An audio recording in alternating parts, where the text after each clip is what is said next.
Hi friends, வணக்கம். நான் உங்க பிரபு பேசுறேன். இப்போ எலெக்ஷன் வரப்போறதுனால 2026 எலெக்ஷன் வரப்போறதால தமிழக அரசியல்கள்லாம் ரொம்பவே சூடா இருக்கு. எல்லாருக்குமே தெரியும். போட்டு அடிச்சு தாக்குறானுங்க. சரி, ஓகே, நம்ம பாயிண்ட்டுக்கு வந்துருவோம். விஜய் அண்ணா ஆஸ் யூசுவல் நான் இப்போதைக்கு விஜய் அண்ணாவுக்கு ஆதரவு குடுத்துட்ருக்கிறேன். அதனால இப்போதைக்கு அவர பத்தி தான் நான் பேசலாம் அப்டின்னு இருக்கேன். ஸோ டிவிகே வந்து ரொம்ப ஃபயர்ஃபுல்லா வந்து திராவிட கட்சிகளுக்கு எதிரா நின்னு போராடிட்டு இருக்காங்க. இன்னும் ஒரு சில வகுப்பை சார்ந்தவர்கள் வந்து இல்ல, அவங்க கட்சியே கிடையாது, அவங்களுக்கு கொள்கை கிடையாது, கோட்பாடு கிடையாது. இது ஒரு தற்கூரி கூட்டம், அந்த கூட்டம், இந்த கூட்டம்னு சொல்லிக்கிட்டு திரியிற கூட்டம் ஒரு பக்கம். சரி, ஓகே, எல்லாம் எதோ அவங்கவங்க விருப்பத்துக்கு பண்ணுறத பண்ணுங்க. ஓகேவா? நான் என்ன சொல்ல வந்தேனோ அதை சொல்லிடுறேன்.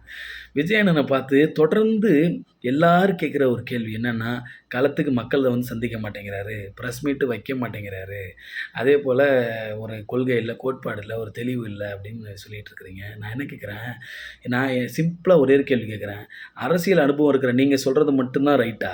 நீங்க சொல்றத தவிர வேற யாருக்குமே வந்து அரசியல் அறிவே இல்லையா? லாஜிக் திங்க்ஸே இல்லையா? எப்பா டிவிகேல பயணிக்கிறவங்க, ட்ராவல் பண்றவங்களும் படிச்சிருக்காங்கப்பா. அவங்களுக்கும் அறிவு இருக்கு, ஞானம் இருக்கு, தெளிவு இருக்கு. உலக அரசியல், உள்நாட்டு அரசியல்னு பேசக்கூடிய எல்லா அறிவும், ஞானமும் தமிழக வெற்றிக் கழகத்திலும் இருக்காங்க. சரிங்களா? ஸோ, அதனால நீங்க பேசுறது மட்டும் தான் ரைட்டு, நீங்க பேசுறது மட்டும் தான் நியாயம், உங்களுக்கு மட்டும் தான் எல்லாமே தெரியும் அப்படின்னு நினச்சிக்கிட்டு பேசுறத முதல்ல நிறுத்துங்க. சரிங்களா? ஃபஸ்ட்டு சமுதாயத்தில மக்களாட்சியில பங்கேற்கணும், இல்ல ஒரு கட்சி ஆரம்பிச்சு மக்களுக்கு தொண்டாற்ற வரீங்க அப்படின்னா, எல்லா மக்களோட கருத்தையும் ஃபஸ்ட்டு அனலைஸ் பண்ணணும். அதுக்கப்புறம் அதில இருக்கிற உண்மை தன்மையை ஆராய்ச்சி பண்ண தெரியணும். அவன் தான் ஒரு சரியான அரசியல்வாதி. அண்ணனை வந்து களத்துக்கு வந்து சந்திக்க சொல்றீங்க. சரி, நான் என்ன கேட்குறேன், ஒரு சில அரசியல்வாதிங்க கேட்குறீங்க, அவரு என்ன அவ்வளோ பெரிய ஆளாயிட்டாரா? ஜெயலலிதா அம்மாவ விட, அ இவரு எம்ஜிஆரை விட, கலைஞர் ஐயாவ விட இவரு வந்து பெரிய ஆளாயிட்டாரா? ஏன் இவரால வெளில வர முடியாதா? அப்படின்னு கேட்குறீங்க. நான் என்ன கேட்குறேன், அவர் பெரிய ஆளா இல்லையா அப்படிங்கிறத நான் சொல்ல வேணாம், நீங்க சொல்ல வேணாம். மக்கள் சொல்ல வேணாம். கிரவுண்ட் ரியாலிட்டிய பார்க்குறீங்கல்ல. அவர எங்கேயாவது விடுறாங்களா? அ ஏங்க, அவரு ரோட்ல டிராவல் பண்ணாருன்னா, ஒரு டோல்கேட்டு கிராஸ் பண்ற இடத்துல வண்டி ஸ்லோ ஆகும்னு தெரிஞ்சு அங்க நிக்கிறாங்க, 1000 பேர் நிக்கிறாங்க. அந்த அளவுக்கு ஆரவாரமா அவர பார்க்க ஆசைப்படுறானுங்க. அதுக்கு என்ன பண்ண முடியும்? ரசிகர்ன்னு சொல்ல முடியாது இந்த இடத்துல. ஏன்னா, அவர் சினிமா தாண்டி வந்துட்டாரு. இப்ப என்ன, அவர் என்ன படம் நடிச்சுட்டு இருக்காரா? மாவட்டமா போய் தொகுதியா போய் படம் நடிச்சுக்கிட்டு இருக்காரா? சினிமா விளம்பரம் பண்ணிட்டு இருக்காரா? இல்ல வேற ஏதாவது அட்வர்டைஸ்மென்ட்க்கு பிராண்டிங் பண்ணிட்டு இருக்காரா? போய் அங்க போய் கூட்டம் காட்டி நின்னு கை காட்டி நிக்கிறான்னு சொல்றதுக்கு நீங்க வந்து சினிமா கூட்டம்ன்னு சொல்றதுக்கு. எல்லாம் ஒரு மாற்றத்த விரும்புற மக்கள். ஒரு ஒரு புதிய அரசாங்கம் அமைஞ்சிராதா அப்படின்னு சொல்லி எதிர்பார்க்கிற மக்கள். சரிங்களா? இது வந்து வெறும் ரசிகர் கூட்டம்லாம் கிடையாது. பல வருஷமா எதிர்பார்த்த சில எக்ஸ்பெக்டேஷன்ஸ் அவர் மூலமாவது நடந்துராதா அப்படின்ற ஒரு ஏக்கத்தினுடைய வெளிப்பாடு தான் இவ்வளோ பேர் அவருக்கு ஆதரவு குடுக்குறது. ஒருத்தர் 2 பேர் இல்லங்க. ஓட்டு இருக்கு, ஓட்டு இல்லன்னு இல்ல. அவர பொதுவா எல்லா வர்க்கத்து மக்களும் வந்து வரவேற்கிறாங்க. குழந்தைங்கள்லேருந்து, டீனேஜ்லேருந்து, யங்ஸ்டர்ஸ், கேர்ள்ஸு, இது குடும்ப பெண்களா இருக்கட்டும், வயதானவர்களா இருக்கட்டும், ஒரு மாற்றம் வரட்டுமேன்னு ஆசைப்படுறாங்க. சரிங்களா? அவ்வளோ ஈஸியா எடை போட்டுறாதீங்க. அவரால இயல்பா வந்து போ முடியல. இந்த இடத்துல நான் இன்னொன்னையும் நான் தெரிவிச்சுக்கிறேன். தமிழக வெற்றிக் கழகத்தை சேர்ந்த இந்த தொண்டர்களுக்கும், ஆதரவாளர்களுக்கும் நான் ஒண்ணு தெரிவிச்சுக்கிறேன். டேய், அண்ணன் எங்கேயாவது அரசியல் இது மக்களுக்கு நடுவுல வந்து ஏதாவது ஒரு பரப்புரைக்கு போணும்னாலோ, மீட்டிங்க்கு வரணும்னாலோ, போட்டு அவர அப்படியே போட்டு மொச்சி எடுத்து டார்ச்சர் பண்ணாதீங்கடா. விட்டு வைங்க. அவர ஃப்ரீயா விடுங்க. அவர பாலிடிக்ஸ் பண்ண விடுங்க ஃபர்ஸ்ட்டு. ஏன்னா, இப்ப தான் அரசியல் கட்சி ஆரம்பிச்சிருக்காரு. இன்னும் அவருக்கு நெறைய கடமைகள் இருக்கு. அவங்களுக்கெல்லாம் டைமே கிடையாது. அவங்க இம்ப்ளிமெண்ட் பண்ணணும் அப்டின்னா, ஒரு ஒரு ஆட்சி அமைக்கிற அளவுக்கு அவங்க கொண்டு போணும் அப்டின்னா, they have lot of works. So please அவங்கள இயங்க விடுங்க. ஃப்ரீயா இயங்க விடுங்க. அரசியலுக்கு வந்துட்டாரு. இனிமே அவர் களத்தில தான் இருப்பாரு. எல்லா மாவட்டத்துக்கும் போய் தான் ஆகணும். மக்கள் சந்திப்ப நடத்தி தான் ஆகணும். இன்னைக்கே ஆரம்பிச்சு இன்னைக்கே முடிய போறது கிடையாது. சரிங்களா? நல்லா பிராக்டிகலா யோசிங்க. இந்த இடத்துல நம்ம ஆதரவாளர்களுக்கு, நம்ம தொண்டர்களுக்கு நான் ஒரு விஷயத்த நான் சொல்லணும்னு நெனைக்கிறேன். அவ்வளோதான். ஸோ தயவு செஞ்சு போற இடத்துல நீங்க அவர பார்க்கணும்னு ஆசைப்படுறது தப்பு இல்ல. நீங்க ஸ்ட்ரென்த் காட்டுங்க, பிரசன்ஸ் காட்டுங்க, கட்சியோட வலிமைய காட்டுங்க. அதெல்லாம் தப்பு இல்ல. ஆனா போட்டு டார்ச்சர் பண்ணாதீங்க அவர. நீங்க உங்கள்ட்ட இருக்கிற ஒரு நல்ல விஷயம், பொதுமக்களுக்கு நீங்க எந்த தொல்லையும் குடுக்கல. அன்பார்ச்சுனேட்டா சில இன்சிடென்ட்ஸ் நடந்துருச்சு. ஸோ அதுக்கு பார்த்துக்கலாம். ஏன்னா எங்கேயுமே ஒரு பெரிய மேஜரான ஒரு ஒரு கூட்டம், ஒரு ஒரு நிகழ்ச்சி நடக்குது அப்படின்னா, அங்க ஏதோ ஒரு சின்ன சின்ன தவறுகள் கம்ப்ளீட்லி 100% நம்மளால எந்த விதமான ஒரு இடையூறும் இல்லாம நம்ம ஒரு காரியத்த நடத்திட முடியாது. அது எல்லா இடத்துக்குமே உள்ளது தான். நீங்க கொஞ்சம் அண்ணனுக்கு ஸ்பேஸ் குடுத்து அவர பாலிடிக்ஸ் பண்ண விடுங்க. சரி. மக்கள வந்து சந்திக்கல அப்படின்னு நீங்க கேட்கிறீங்கல்ல, அதுக்கு ஒரு பதில். மக்கள சந்திக்காம வேற எங்கங்க போறாரு? அரசியல் பண்ண வராரு, ஆட்சி பண்ண வரப்போறேன்றாரு. முதலமைச்சர் ஆவறதுக்காக முயற்சி பண்ணிட்டு இருக்காரு. மக்கள் ஆதரவும் பெரிய அளவுல இருக்கு. இப்ப அரசியல சந்திக்க போறாரு. இப்ப வந்து எலக்ஷன் முடிஞ்சிருச்சு. அவர் ஜெயிச்சிட்டாரு அப்படின்னா, மக்கள் கூட தானே இருக்க போறாரு. மக்கள் கூட தானே டிராவல் பண்ண போறாரு.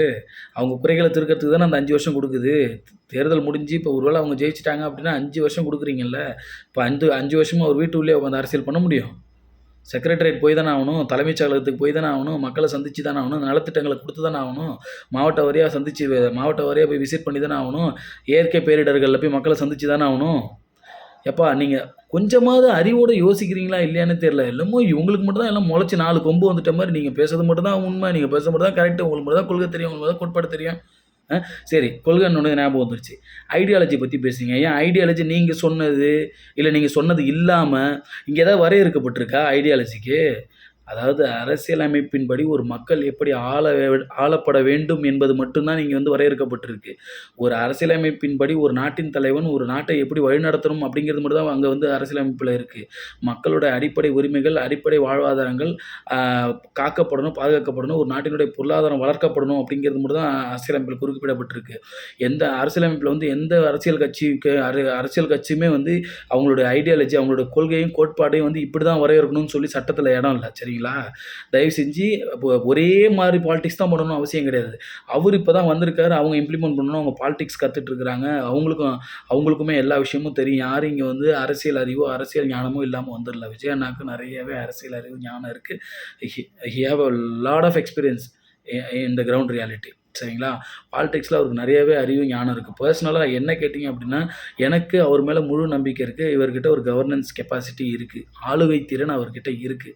இன்றைக்கி நான் இதை சொல்கிறேன், நல்லா ரிஜிஸ்டர் பண்ணி வச்சிங்க. விஜய் அண்ணா கிட்ட ஆளுகை திறன் இருக்குது. இதை எல்லோரும் ஒரு நாள் நீங்கள் பார்ப்பீங்க. அதாவது கொள்கை இல்லை, கோட்பாடு இல்லை, அது இல்லை, இது இல்லை, 1000 குறைகள் நீங்கள் சொல்லிக்கிட்டே தான் இருக்கீங்க ஒரு பக்கம். பட் அவரோட வேலையை கரெக்டாக பார்த்துட்டே போயிட்டுருக்காரு. பார்த்தீங்களா? அவர் எல்லாருக்குமான அரசியல் தான் பண்ண வந்திருக்காரு. அவருக்காக மட்டும், அவரை சார்ந்தவர்களுக்காக மட்டும், அவரை ஆதரிக்கிறவங்களுக்காக மட்டும் அவர் அரசியல் பண்ண வரல. எல்லாருக்காகவும் தான் அரசியல் பண்ண வந்திருக்காரு. அப்புறம் வந்து மக்களை வந்து தற்கூரி கூட்டம்னு சொல்கிறது, அப்புறம் வந்து மக்களை வந்து தற்கூரி கூட்டம்னு சொல்கிறது, அப்புறம் வந்து கூத்தாடிக்கு பின்னாடி போகிறான்னு சொல்கிறது. இதுதான் நீங்கள்லாம் கற்று வச்சுருக்கிற அரசியலையா? இதுதான் நீங்கள் இத்தனை வருஷமாக நீங்கள் கற்றுக்கிட்ட அரசியலா? கொஞ்சம் கூட அடிப்படை நாகரிகமே இல்லாமல், கொஞ்சம் கூட அடிப்படை அறிவே இல்லாமல் நீங்கள் எல்லாருக்குமான அரசியல் பண்ண வந்திருக்கிறீங்க அப்படின்னா, உண்மையாகவே நீங்கள் ஒரு மக்களுக்கு சேவை செய்யக்கூடிய ஒரு மனப்பாங்கோட நீங்கள் வந்திருக்கீங்க அப்படின்னா, நீங்கள் அந்த கட்சி, கொள்கை, கோட்பாடு, எங்களுக்குன்னு ஒரு சித்தாந்தம், அதை நாங்கள் ஃபாலோ பண்ணுறோம் அப்படிலாம் சொல்கிறீங்கல்ல, அப்படி ஃபாலோ பண்ணுறக்கூடிய உண்மையான அரசியல் புரிதல் இருக்கக்கூடிய நீங்கள் எதிர்கட்சியாக இருக்கக்கூடியவங்கள அல்லது உங்களுக்கு எதிர்த்து வரக்கூடிய புதுசாக கட்சி இயக்கங்களை புதுசாக வரக்கூடிய இயக்கங்களை நீங்கள் விமர்சிக்கிறீங்க அப்படின்னா, அந்த தலைவரையோ அந்த இயக்கத்தை சார்ந்தவங்களையோ விமர்சிக்கிறீங்க அப்படின்னா, நீங்கள் வந்து அதில் வார்த்தை தெளிவு, வார்த்தை கட்டுப்பாடுகள் இருக்கணும். சரிங்களா? அதுதான் ஒரு சரியான அரசியல் புரிதல் பண்ணுறவங்க வேலை. ஏன் அப்படின்னா, நீங்கள் அந்த ஒரு நபரை நீங்கள் வந்து கேளிக்கையாக பேசல, அந்த ஒரு நபரை நீங்கள் வந்து கிண்டல் பண்ணியோ, அந்த ஒரு நபரை நீங்கள் இழிவாக பேசல, அந்த நபரை மதிக்கக்கூடிய மக்களையும் நீங்கள் இழிவுபடுத்துறீங்க அந்த இடத்துல. சரிங்களா? அந்த மடக்கு ஊதிங்கிறது இதெல்லாம் வந்து ரொம்ப தரமட்டமான ஒரு அரசியல். இதெல்லாம் வந்து ரொம்ப கேவலமான, அதாவது ஒரு நல்ல பிறப்பில் பிறக்கிறவங்க இந்த வார்த்தைகள்லாம் பேச மாட்டாங்க. இந்த மடக்கு ஊதிங்கிறது, அதாவது தமிழில் வந்து இந்த சொல் வந்து ஒரு தவறான ஒரு கெட்ட வார்த்தையை வந்து குறிப்பிடுகிறது அப்படிங்கிறது தெரிஞ்சும், அதை எவ்வளோ கேவலமாக அப்படியே நீங்கள் வந்து அழகாக நவநாகரிகமாக ஆடைகள் போட்டுக்கிறதுனாலையோ, அழகாக மேக்கப் பண்ணிவிட்டு கேமரா முன்னாடி உட்காந்து பேசுறதுனாலையோ நீங்கள்லாம் ஒரு அரசியல்வாதி ஆகிட மாட்டீங்கடா. ஃபஸ்ட்டு நாகரிகமாக பேச கற்றுக்குங்க. சரிங்களா? நாகரிகமாக அரசியல் பண்ண கற்றுக்குங்க. இதை நீங்கள் போய் விஜய் அண்ணாட்ட போய் கற்றுங்க. எல்லாரும் சொல்கிறீங்கல்ல, இதை பண்ண சொல்லுங்கள், அதை பண்ண சொல்லுங்கள், இதை கற்றுக்க சொல்லுங்கள், அதை கற்றுக்க சொல்லுங்கள். நீங்கள் போய் ஃபஸ்ட்டு அவர்கிட்ட அரசியல் பண்ண கற்றுக்குங்க. எவ்வளோ நாகரிகமாக, எவ்வளோ விமர்சனங்கள் நீங்கள் வச்சாலும் நான் மக்களுக்காக சேவை பண்ண வந்திருக்கேன். எனக்கும் மக்களுக்கு மட்டும் தான் தொடர்பு. என்னுடைய கருத்து, என்னோடய கோட்பாடு, என்னுடைய எண்ணம், என்னுடைய சிந்தனையில் இருக்கிற எதிர்பார்ப்பு, நோக்கங்கள் மக்களை போய் சென்றடைஞ்சால் போதும். மக்களுக்காக தான் அரசியல் பண்ண வந்திருக்கேன் அப்படின்னு சொல்கிறாரு. நீங்களும் அந்த மக்களில் தான் வரீங்க.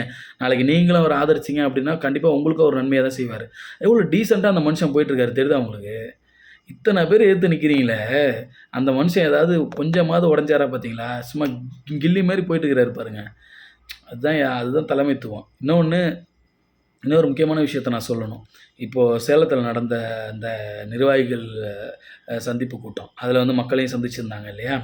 அதில் அவர் பேசின விஷயங்கள் வந்து சில விஷயங்களை நீங்கள் அதான் சும்மாவே அவர் பேசாதப்பயே அவரை பற்றி 1000 விஷயங்களை பேசுவீங்க. அவர் ஏதாவது ஒரு 4 விஷயத்த பேசிட்டாருன்னா உடனே அதை வச்சுக்கிட்டு இருக்கிற மீடியா சேனல், யூடியூப் சேனல் எல்லாம் வச்சு தள்ளி அறுத்து இப்படி பண்ணிட்டாரு, அப்படி பண்ணிட்டாரு, விஜய் அண்ணா இது பண்ணிட்டாரு, இது பண்ணிட்டாரா, அவர் இன்னும் அரசியல்வாதியாக இதுவாக போட்டு தள்ளிடுறீங்க. சரி, ஓகே, அது ஒரு பக்கம் இருக்கட்டும். அந்த சேலம் சந்திப்பில் கூட அந்த சேலம் நிர்வாகிகளை சந்தித்த அந்த நிகழ்ச்சியில் கூட நான் அண்ணன்ட்டேருந்து நிறைய விஷயங்களை நான் வந்து ஒரு யூனிக்காக பார்த்தேன். சரிங்களா? ரொம்ப டிஃப்ரெண்ட்டான ஒரு அப்ரோச்சாக இருந்துச்சு. அழகாக அவர் வந்து அவர் குடுக்குற கமெண்ட்ஸ் வந்து சில இதுவே நீங்க வேற ஏதாவது அரசியல்வாதிகள் பேசியிருந்தா, அத வந்து வச்சு செஞ்சிருப்பானோ.